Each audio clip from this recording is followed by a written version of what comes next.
So welcome to Verity, and my guest today is Daniel Friedman, Cool. also known as the Friedman. Yes. And well, Daniel, thank you. Cool. I must be Thanks, honest. I was very surprised. I sent you one DM, and you said, "Yeah, sure, when?" I was Well, like, I mean, I think, okay. yeah. Well, look, I mean, so I'm friends with Warren, and I know a comedian, Warren Robertson, and I know he turned you guys down. I mean, He's not a fan of me. yeah, but I mean, well, like, look, there's, I'm someone who, if I see something I disagree with on my timeline, and I often do, I don't freak out about it. I just kind of ignore it most of the time. And, okay, which is most of your timeline.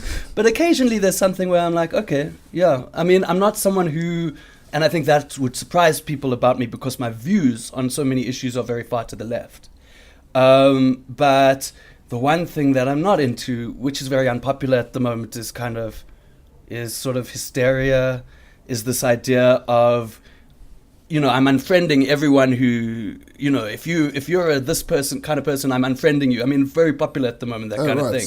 And I mean, I've got a lot of friends, who are, I mean, they will unfriend you once they see you've been on this podcast with me. But I don't even mean that. I mean, like, on the other side, I've got friends who might agree with you about a lot of stuff. Like, for instance, Mark Ryan Rees, or for instance, Chris, who's a mutual friend of ours. And, I've got friends who are, I mean, Chris is quite far in terms of, like, he uses words like lamestream, and he's against the mainstream. He's like someone who probably watches Alex Jones quite a bit, so... But I like him, and I'm not going to stop liking someone just because I disagree with them. So then that leads me to the next step, which is like, let's try and understand what guys are saying. And I think, there's a big move towards, the left at the moment, which makes us very easy targets, has become quite hysterical, and there is a move towards a very kind of narrow, it's what they call wokeness. Sure. So I'm in a very delicate situation because I agree with the left on most core issues, but there's something about the way that that discussion is silenced that really doesn't sit well with me, and that makes it's quite a lonely position, because if I say things like that often on the left, I immediately get lumped into categories of thought that I don't fit into. Yeah, and that's the irony. I agree with the left on almost everything except economics. Yeah, I mean, it should. Okay, we were talking before we rolled. We were talking about Sam Harris, and I am not a huge fan, and I disagree with him about most things. But the one thing he said, which I agreed with, is that today, if you're on the left in America, he was speaking for his own country, but I think it's true, almost globally, is that being on the left means that you probably have a certain view on a number of topics. Sure. And being on the right, it's the same thing. And so that's a problem in terms of free thought, because there's this kind of weird consensus. It's like, if you have a view on, guns, then you must have this view on abortion. So, sure. So it's weird that it's like everything's been lumped in one basket, and you've got to buy the whole package. But why can't people just make or try making forward opinions on separate issues separately? Yeah, no, exactly. So you should be able to be like I love guns, for yeah. example. Abortion, for me, I'm still undecided. I think it's murder, but it can be justified. Yeah. In a way. Gay marriage, I think everyone should get married with whoever they want. 5 times over. I think 3 men could get married together. I don't give a shit at all. Yeah. Weed should be, all drugs should be legalized. Borders shouldn't exist at all. And is that part of being an anarchist? Right. Well, borders are, just oppressive social constructs. But, I mean, what does that make me? You can't lump me anyway. Yeah. I mean, people try. They call me alt-right until I say borders shouldn't exist, and I love immigration. But it is, but things are very complicated these days, because people make it complicated. But I suppose the complicated part is thinking that someone is in your camp until you hear their views on a certain thing. Or even like, Roger Stone, when I watched the documentary about him, to find out that he was a huge advocate for legalization of marijuana and for, pro-gay rights, and that just seems very... and that seems very, it's sort of, you get this cognitive dissonance, like, how could those two things fit together with his other views? But I think that stems from the idea that because you believe something on one thing, you must believe things on a lot of other things. Yeah, of course. And it just stifles debate in this country to a very large degree. Yeah. So I can't remember what was said, but there was someone who tweeted something along the lines of, like comedy. Someone said, comedians should have freedom of speech. They shouldn't be policed. They shouldn't be this invisible sort of stamp of acceptability, attached to how woke they are, etc. And I agreed with it. Sure. And then I was jumped on in terms of, I was instantly put in a category of saying, like, you just want to defend your racist beliefs, etc., etc. But really, I was defending people like, say, in this context, people like, Dave Chappelle and Chris Rock, who are, fairly, they're people who fight for black people's rights in America. But they often get accused of not being woke enough. And it's like Sarah Silverman got accused of being racist, but she's definitely to the left. It becomes this thing of where I feel like it's like it's only a matter of time before everyone gets attacked. It's like people are getting cancelled at such a rate that this idea of problematic and being cancelled and all that sort of stuff, deplatformed and all the rest of it. And it started out, and now, but by now it's like the kind of people who get cancelled. So like Chimamanda Ngozi Adichie, who's a female writer and, a feminist and huge African feminist. Yeah, and her prose is amazing. But now she had a controversial view on, trans, she was jumped on not being a real woman, woman. That not sort of the same thing. Experiences. Yeah, and so she was cancelled. And so for me, it gets to a stage where people I respect and admire get cancelled, and I have to kind of say, you need to be able to accept someone's talent and views on one thing without necessarily embracing the whole package. It's like Charmaine Greer. Yeah. One of the most influential feminists in the world. Yeah. And she said, trans women are not real women. They Yeah. don't have the same experience. And she gets deplatformed from like the feminist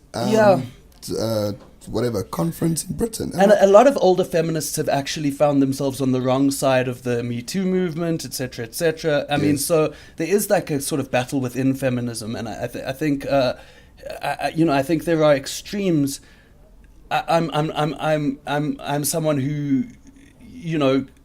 has a lot. I agree with feminism, but not the extreme to which some people have taken it, I guess.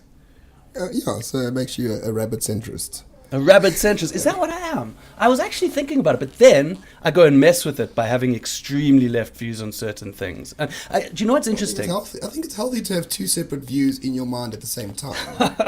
Diametrically opposed views. I think it's a good thing. Do you know what's interesting to me is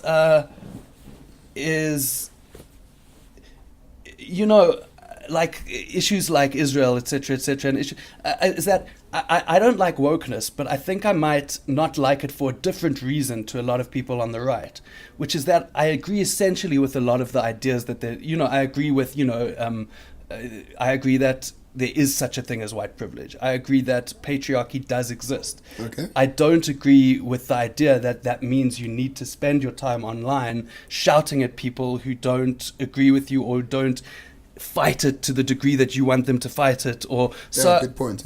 Yeah. So I mean, I guess it's I think they would be a lot more persuasive. Yeah. If there was No, exactly, and I think a lot of this does bite you. I mean, I think that's a lot of the reason why I like a lot of what Mark Ryan Reese's comedy, because I find that what it does is it satirizes this sort of stuff, but it doesn't do it in a kind of like extreme or prejudiced way. You know what I'm saying? So I think.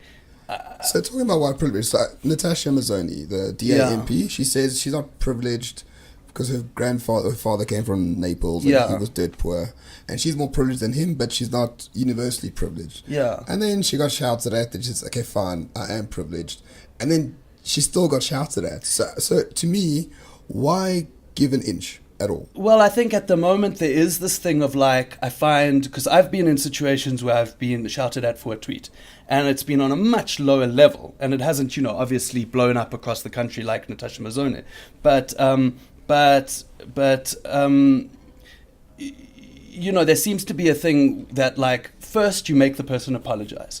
Then the person apologizes, then you say the apology wasn't good enough. Right. So when I've done it, I've just remained silent and I've just doubled down, etc., etc., and eventually... It's humiliation of the person. You're not trying to win a cultural idea. But I also think it's tied into what's going on in the DA. The DA is a very confused party at the moment because they're trying to appeal to two very sort of... they have a core base who, if I were them, I would just speak to that base. But at the same time, they're trying to become enough of a popular party. They want to win. They want to govern South Africa, which I think is a very unrealistic goal for them. I think what they should do is accept their role in opposition and accept the fact that they can make an impact in opposition. Sure. And the problem is you've got this weird push and pull between, you can't be a populist sort of party that's going to get a majority of mainly black votes in elections and still keep your core white voters happy. And I think that's what's happening, is that someone like Natasha Mazzoni needs to apologize in order for the party to appear that they are a non-racial party or a party that cares about, like Musi Maimane made his statement about white privilege. Sure. But then there was a huge clapback. So to me, it's like, if you want to be a post-racial South African party, we represent capitalism, but free market capitalism, but we also represent, a completely non-racial society, what Mandela fought for, so to speak, which is what the DA always claims. Yes. Then do that. I mean, but for me, if you're a political party and you don't talk about economic growth, you just shouldn't be anywhere near power, because that's the only thing that's going to save us in the long term, which will solve all these other little minor issues that we have along the way. Because growth equals jobs, jobs equals more skills equals more wealth, spread across I think much more of the population than any sort of redistribution bullshit. But I think what's easy to overlook is how in populism, and I don't agree with populism, but in populism what gets latched onto a lot is that poor people are often living in situations where they are excluded from the economy to the point that they have nothing to lose. Sure. In other words, why would someone support something like redistribution, etc., which could destabilize the economy? Because if you're poor, you might be in a situation where you're not part of the economy to begin with. And what are people threatening you with? They say, don't do this. If you follow the EFF, then you might destabilize the economy. And they would then say, but it's an economy which I don't feel a part of anyway.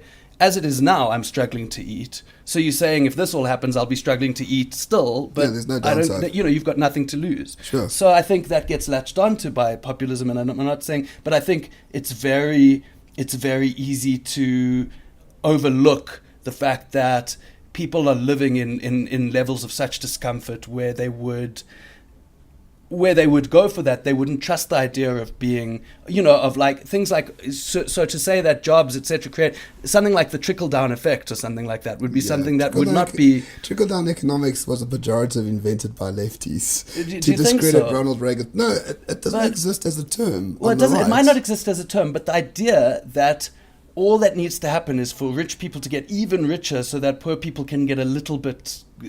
That's not the idea at all. What is the idea? The idea is for the poor people to get a lot richer. Is for eventually everyone to get raised to the middle class and then the poor stop existing. Well, to some degree, yeah. Well, that would be amazing. But I mean, I also think that what I was watching is you said that the world is always, on one of the podcasts, you said the world has always been driven by oppression. Everything's always been, run by conquest, etc. Yeah, I mean, that's Marx's critique, the class differences. Well, the fact that we'll never have a completely free society. But to me, that's a very strange thing to argue because, it's clear that you can take measures to make sure things are slightly less messed up than yesterday. Well, one would think, but with the quality of political leaders we have in this country from all the major parties, I don't see any much hope in that regard. But okay, so as an anarchist, you believe it would be better if there was no government, right? Self-government. If there were self-governing communities. So do you know what my problem with that is? My problem is that, from a purely practical perspective, you as someone who is very critical of socialism, you might say that theoretically there's something going for socialism and Marxism, etc. It's just in practice it never works. which is quite true. I mean, it's like, most countries which have gone for this perfect socialist utopia have fallen apart. But right? it's always practiced at a state level. It's practiced at a state level. So the theory is the state takes over, then the state will dissipate. It never fucking dissipates. It never dissipates. It just becomes stronger. But what I'm saying is, surely you would agree that part of the reason why socialism and Marxism generally never works is because of human nature. And because of the fact that human beings are greedy, and because we're greedy, there's no such thing as a utopia where people aren't going to naturally fight to progress to progress as individuals. Fight or trade or share skills or whatever the case might be. It doesn't have to be all imperialism. But for a socialist utopia to work, you need human beings to become selfless to a degree that they naturally aren't. No, they agree with you. But so if you agree with that, then surely you would agree that anarchism would require human beings to also function at a level of, human beings would need to be a lot less greedy, a lot more, in order to be told there's no government, you're all in charge of yourselves, and for that not to end in a kind of like Lord of the Flies situation. You can have internal rules for your community. I mean, so is it just decentralizing power, and then everyone's got? Absolutely. So it's like you've got a community WhatsApp group. It's more democratic accountability to its lowest level. Okay. So, for example, say Parkhurst, right? Parkhurst is its own little community. They already are to some degree. They've got their own rules. Well, yeah, they should. Yeah, I mean, they've got their own rules. They've got their own group. fiber lines. They've got their own WhatsApp groups. They've got their own private security force. And so you're just dealing with Parkhurst, the greater South Africa. That's not your concern. So it's like Well, it is my concern that to ensure that other communities are functioning. Because what's crazy is that it almost makes you sound like a hippie, like you're saying like we must all go back to villages. Yeah, city-states, man, all the way. 15th century Italy. So in a way, you're much more of a hippie than you make out. Well, I don't believe in weed and love. Well, I do. But not, you believe in weed from a very, you believe in weed in a very technical way. Like you believe people should have the right to smoke it if they want to. Oh, as much as possible. Yeah, but you don't personally want to. I tried it once in Amsterdam, and I was sick as a dog. Yeah, I think maybe Amsterdam is the bad part because it's what happens is they're all in competition to try and create the most powerful strain. So I went to a coffee shop in Amsterdam and I bought one off the rack as one does. And I had half of it, and I was like, I'm really woozy. I go outside, I vomit in the canal for like half an hour. Oh. And then the biggest, blackest bouncer in the whole of Amsterdam finds me and picks me up and takes me back to my hotel. But that's what I found when I was there. It's insane how sweet everyone is, because I also found the same thing of the police. It's like in South Africa, you learn to fear the police, and you know that if you're in trouble, you do everything in your power to avoid seeing the police because you know that they're not necessarily going to help. Whereas I was in Amsterdam and I was stoned out of my mind walking around the canals, lost. And this policeman found me and he was like, "You poor thing, you look lost. Let me take you back to your hostel." He showed me the way. He was on a horse. It's just such a warm and fuzzy kind of. It is a great country. I mean, I actually invited you to speak about comedy. I haven't even touched on that. We haven't even touched on that. Well, I mean, I think places like the Netherlands, places like the Nordic countries are they are quite well run. But I think for a society like that to function, you need already, you need to start. It's hard when you start off from a position of such massive income inequality. Yeah. So in other words, it would be hard to ever see South Africa as a society. Or impossible, I would argue. But it's not just the social and political system. It's the cultural aspect as well. 95% of people contribute. And they understand why they contribute, and they will get out when they get it out from the system. In other countries, in America, that would never work because there's income inequalities, there's different cultures within the whole of America. So you almost need a fairly level playing field to begin with, because to some degree, because I think so about the whole socialism thing is that I think that what I see now is a lot of on Facebook. It's often like you can tell someone's politics. People are railing against socialism or they're railing against capitalism. Sure. And I find that so silly because when it comes to economics, it shouldn't be like a religion. It shouldn't be like a system that's... I feel like it should be something where you say, this works, this doesn't work, take a little bit of this, take a little bit of that. So in other words, then you end up with something like in the Nordic countries where you've got capitalism functioning alongside a level of welfare from the state, a level of... That's all it is. I mean, it's easier to open a company in, I believe it was Denmark, than America. On the freedom rankings, in the world, economic freedom, they're higher up than the US.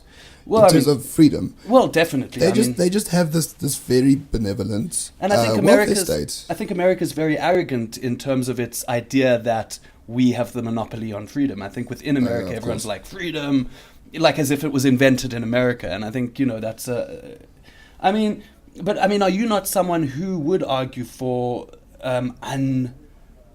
unrestricted capitalism? Unrestricted free trade amongst individuals, absolutely. So, because I think the problem with being pro-capitalism is a very easy thing to be, because you have many examples of capitalist economies which work. Sure.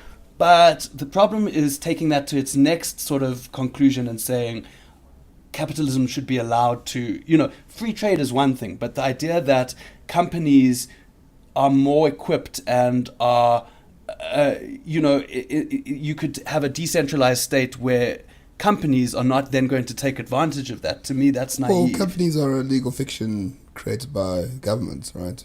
Yeah, but they're juristic persons. But the problem is corporations kind of function like as if they are human beings. Well, you just have a law that says companies shouldn't exist. So then you've got no companies either. Well, you can create different entities. But so then you're almost talking about traders in like, I'll give you a rock and you'll bartering. Give me a... No, not bartering. But perhaps you can create companies whereby the owner of the company is liable for the losses of that company. Here we've got a separation, right? We've got the company as a person. And do you think that would lead to natural ethics within a company? It will lead to skin in the game. Yeah. If someone is personally responsible for their behavior. Like Steinhoff, right? What's happening to Steinhoff now? The massive fraud, billions lost. Marcus Jooster and Christo Wiese and all them, they're feeding it. Not just in their pockets, but as an expression of guilt by the public. It's not a nice feeling, because they are the faces of Steinhoff, right? And now they're suffering the pinch because they fucked up big. And that wouldn't have happened if they were like a small plumbing company no one's heard of, or some. But so now, are you not essentially arguing that if the less responsibility you take on in life, the easier your life will be, because no one will ever? But that's true anyway. I do think that's true. You must ask me, because if I am left to my own devices, I'll start asking you questions. Oh no, this is a conversation. Okay, so I understand why you could argue that people are hysterical in their reaction to Afroforum, and I think there is an element of truth to that. Oh, we're going to Afroforum. But that said, why do you seem to champion them to the degree that you do? Because they are the essence of an anarchic organization. They thrive on membership only. Yeah. So individual people freely give them membership dues. Yeah. They've got a mandate from their members. Okay. They do research on that mandate. They are excellent at marketing, and I think they're doing good work. The amount of charity they do that benefits many different people. I think farm murders are a problem. We can get into the debate. Is it more of a problem than something else? It doesn't matter in this instance. Yeah. The mandate is farm murders. Let's research farm murders. So what you're saying is the big argument, which is that farm murders are not happening at a... The big argument, which is that you cannot directly call farm murders a sort of targeted thing, which is something that Afroforum would disagree with. So would you say that that's not relevant? The point is they are happening. Well, I think they're happening at an alarming rate, and the amount of brutality on display what I find difficult is the figures. Because you read, on this issue, I've seen so many contrasting figures, and I think that's something that's really stopped me from... I think there is a perception, whether it's true or not, that Afroforum are engineering their own research. And is it not hard to trust an organization which might be engineering research specifically to back their pre-existing... We can argue about figures, but then why call them fascists? Why call it if you disagree with the figures. No, but look, okay, well, so what the one thing I will completely agree with you on is that this whole thing that you've seen online of like, I want to kill you and I want to, or like whatever Adam Habib said and all that sort of stuff, all that does is I'm worried because as a leftist, that sort of stuff makes us all look bad. It makes us all look pathetic, and it weakens our cause. So to me, to lose perspective is never a good thing. And this whole idea of like on both sides, there's this whole popular thing about comparing someone to Hitler within seconds. I mean, that's ridiculous. It is ridiculous. But back to Forum for 1 second. Yeah. Why fight them when you can just emulate them? And get a mandate for something you believe in. I would say the biggest problem is that there's been a huge move worldwide towards right-wing populism. And I would say that they are fueling that by... there's a huge willingness overseas in places like the US, the Australia and the UK to embrace white people as a sort of like almost oppressed refugee type people who need to be offered asylum. Sure. What's wrong with that? Because, I mean, if the reality on the ground for us is clearly not that. I mean, if you look at refugees from countries like Syria, then, I mean, I think it makes a mockery of the idea. It's the whole thing of genocide. So to me, it's like there is a sense of, obviously, white fragility is a phrase that you might hear a lot and that you would have big problems with.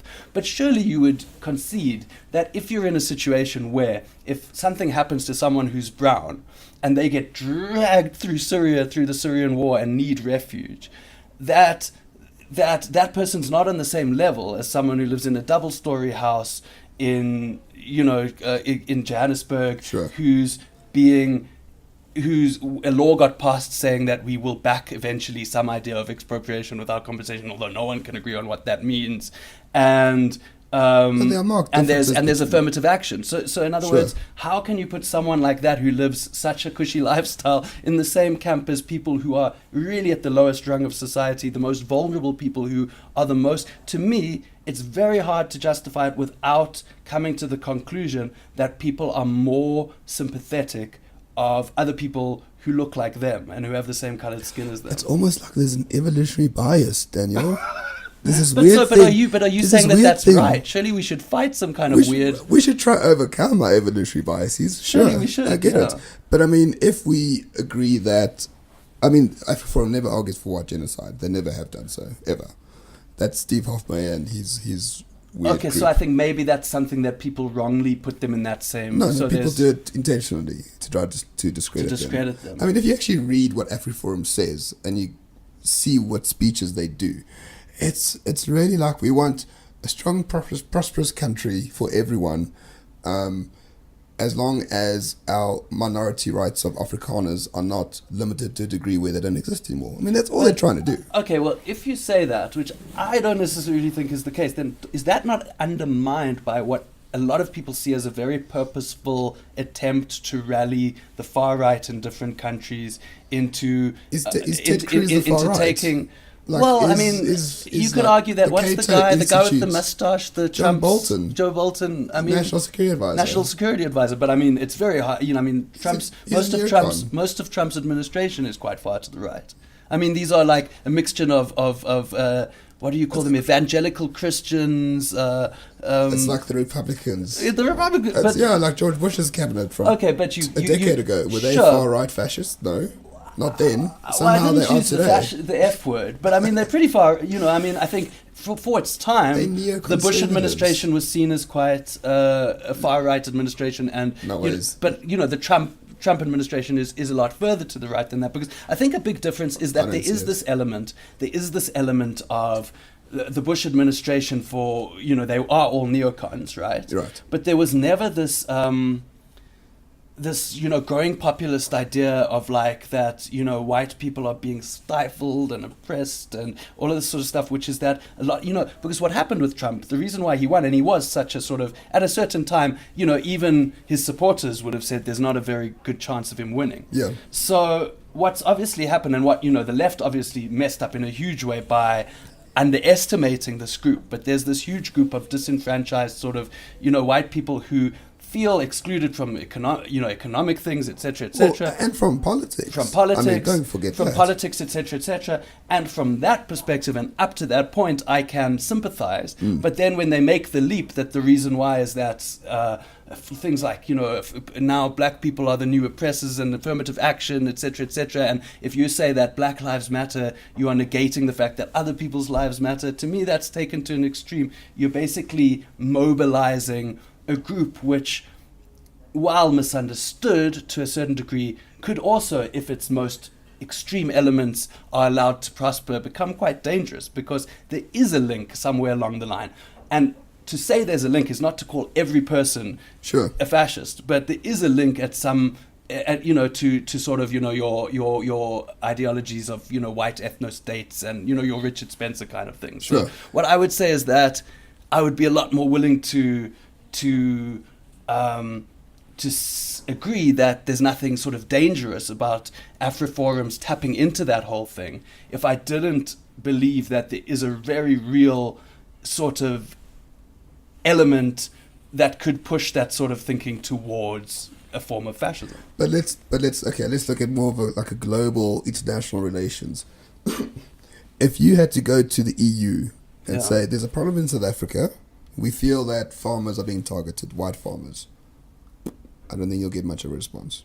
If you go to other social democratic countries, no response. America, you will get a response. America, UK, and Australia seem to be the three centers. Right. I mean, so that's why they go there. They're not going to China. China doesn't give a fuck at all.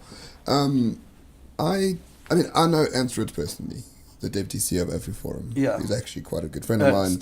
Yeah. Well, I mean, I've also dealt with him. So we did a pilot for a TV show which never got made, but we wanted him to be one of the guests. And obviously, and I think that's, another thing to, when you deal with most people one-on-one, they most people are decent. But I know Ants well, and I read what he says, I watch his videos, and then I read what he's said about him. Yeah. And I'm like, there's two different things here.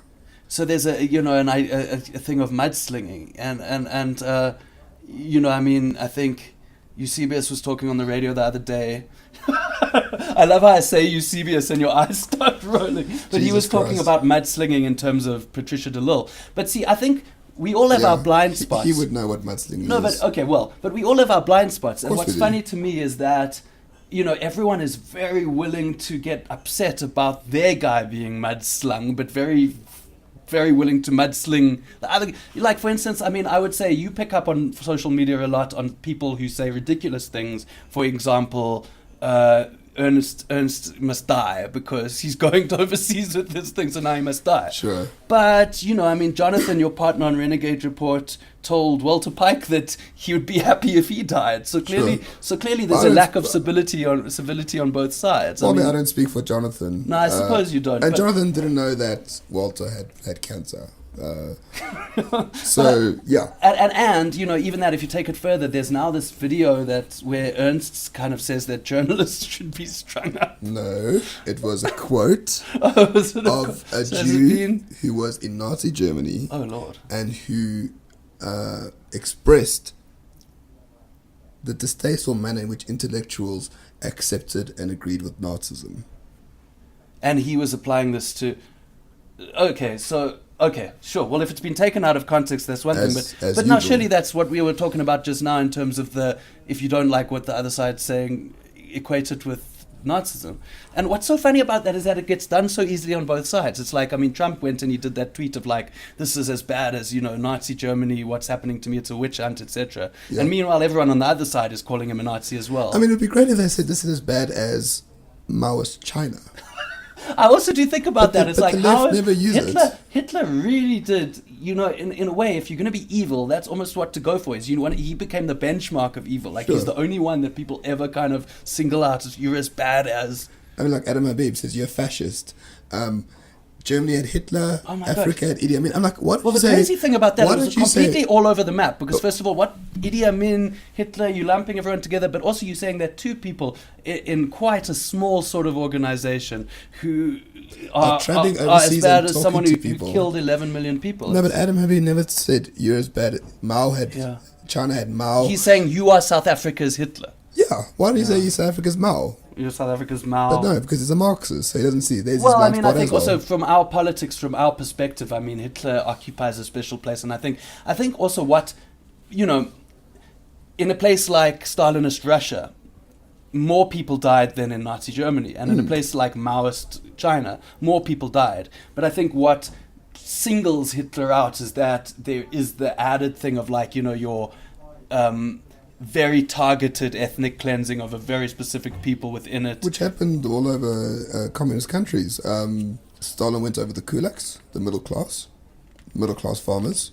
They were sent to the gulags. We sent to gulags, but I think there was something about this is a ridiculous thing, but I've always thought, like, the thing about German people is they're very efficient. They're very good at what they do.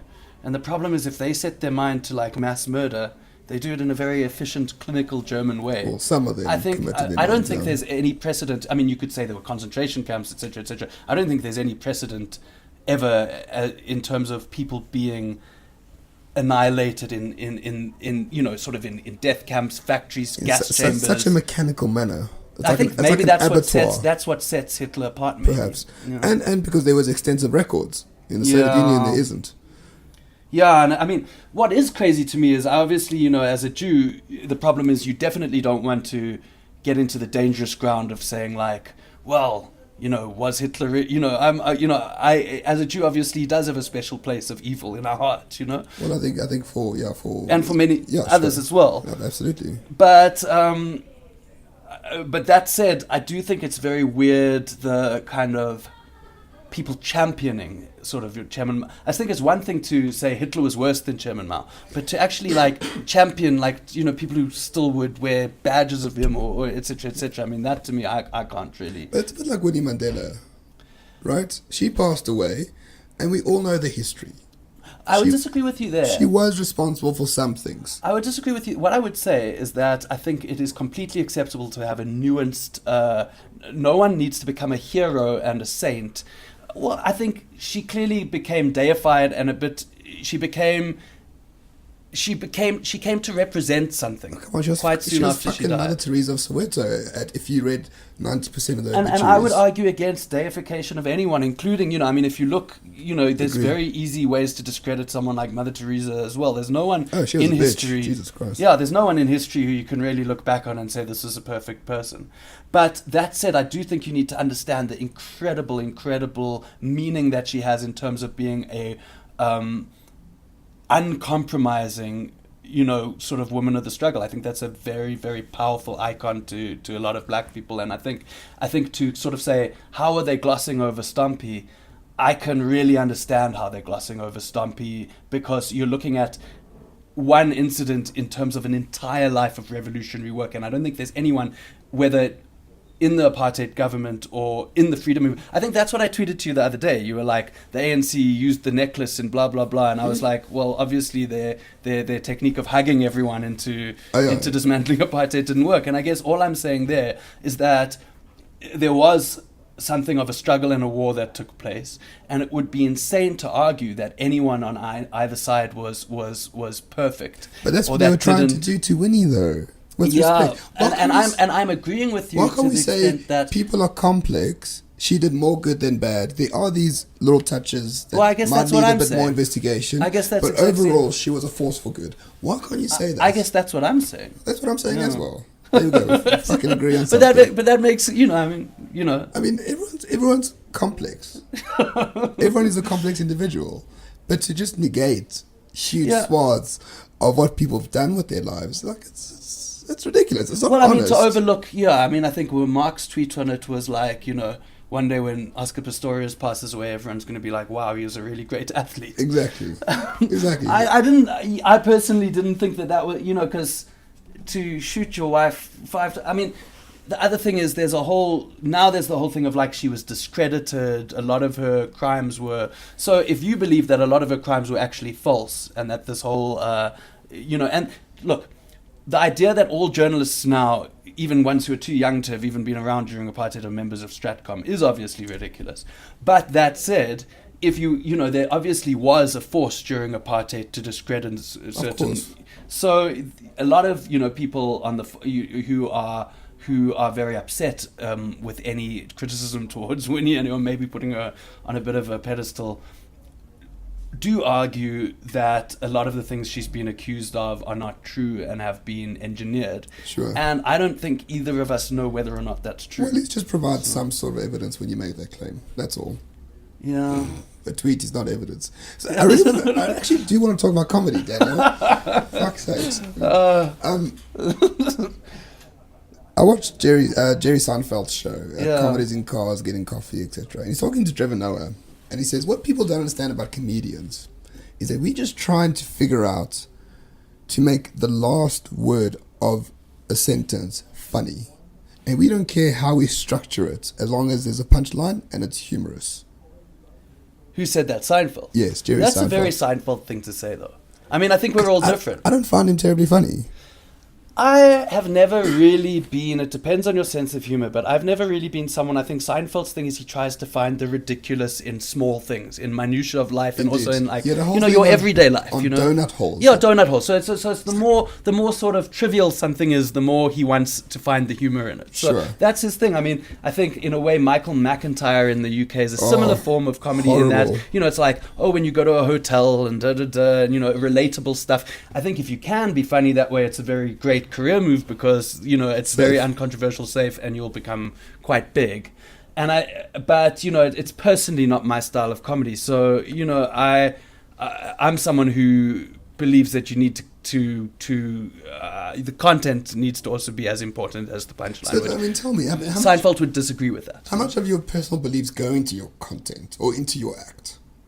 Well, quite a bit. I mean.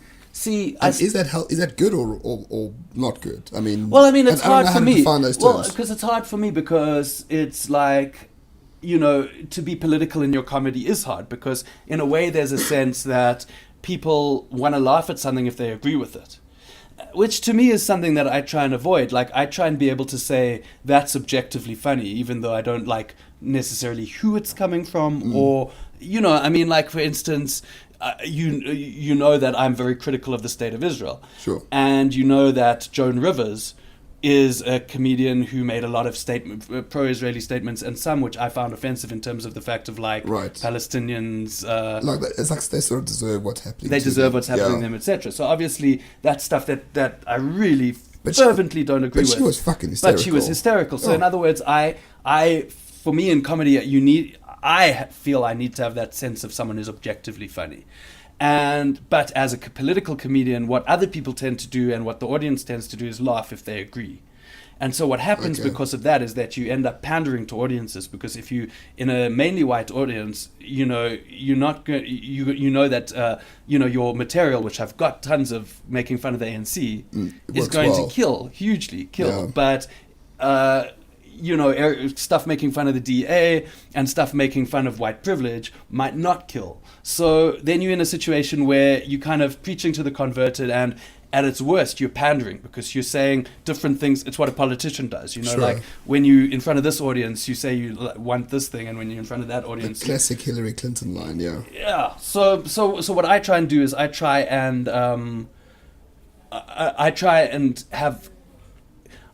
put something in a set which I think would challenge the audience. Mm-hmm. And what I do is I try and get them on my side. Because what you find in comedy is once they're on your side, it's like almost like sugarcoating a bitter pill, you kind of sort of slowly, you're slowly sort of getting them on your side. You're basting a turkey or something, lubricating them, etc. And then you go, pow, and you hit them in the gut. And they might say, whoa, you have a point there. Or they might say, no, I don't agree with that. But what's interesting about that is I've had sets where I could swear I killed. People were laughing. People were having a great time. And then afterwards I get told, oh no, some people in the audience got very upset. You know what I mean? So to me it's like you have to be, and to my detriment, because it really is easier to preach to the converted. To my detriment, I always do try and put in something in whatever audience that I'm in, which I think they might they might not be a bit more uncomfortable. And I think there is a cringiness to my comedy, and I think I had one bit which was called "I'm Sorry for Apartheid." It was like this apartheid song where you choose a black person in the audience, or if there's lots of black people in the audience, you focus on the whole audience and you apologize for apartheid. Okay. But it was, I managed to come up with these bits which offend both sides, and that's hard, because it's like, then you're like, because I think then the joke of it is, I'm sorry for apartheid, here's £5, and then you offer the people in the audience £5. You wanted reparations, so here's £5. Right. So depending on, a lot of people have said it's a very poignant song, and it's actually, it actually comes from a very sincere, place, which I feel it does. But then other people said that just that thing of like, haha, I'm giving you £5 means you're mocking it. So I think there's a huge, difficult, uncomfortable line in my stuff between when I'm being sincere, when I'm not, when I'm being satirical, when I'm not, and hoping that people will understand that. Because in satire, sometimes you say the opposite of what you mean. Absolutely. And also sometimes and that's the point of comedy. I mean, with respect. Yeah. I love comedy. I watch a hell of a lot of it. Not locally. I watched one of your shows at the Sandton Theatre about 6-7 years ago. Oh, wow. Yeah. In my heyday. Yeah, in your heyday. And I enjoyed it a lot. You had a rugby song. Hopefully it's not my last heyday. Well, I think my stuff went a lot more political after that. I think that was like more... my stuff at the beginning was mainly just quirky, sort of social commentary. And social commentary on usual things. And I think I'd like to go back to that in a way. It was fun. Yeah. I mean, if I may say, not memorable. But if I look back, well, it was fun. You just told me that you remember it. Well, I had to go on your YouTube channel to refresh your memory. And all those songs are from 2010. Didn't change your life. Unfortunately not, Daniel. Unfortunately not. Oh, that's a pity. I really... But it's really locally, what I was going for. How is the comedy scene? Because I do find comedians are underappreciated here, and I don't know. I don't know if it's the problem with comedians, or if the audience is just not really into it. Well, I think things have changed a lot.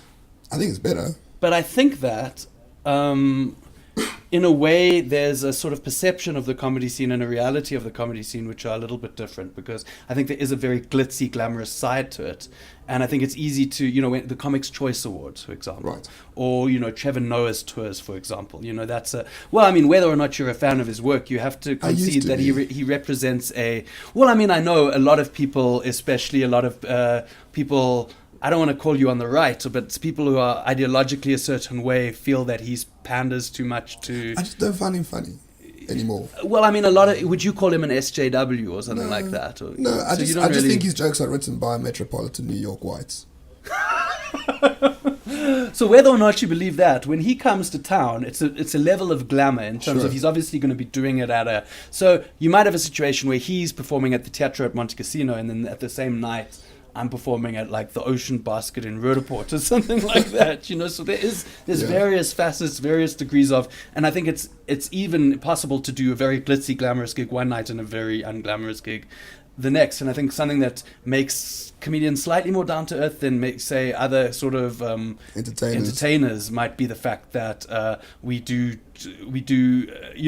for even like the big comedians, like even in that documentary Comedian about Seinfeld, you find when he's doing new material, he's hitting the clubs. Right. So he's hitting these dingy clubs with a couple hundred of people, and he's just filtering through the material, perfecting it for the big shots. There's a level at which you can't really be respected as a comedian unless you're still hitting the clubs, and that keeps you down to earth. Unless you're Bo Burnham. Do you know Bo Burnham? I'm a huge Bo Burnham fan. Thank fuck. Yeah, finally.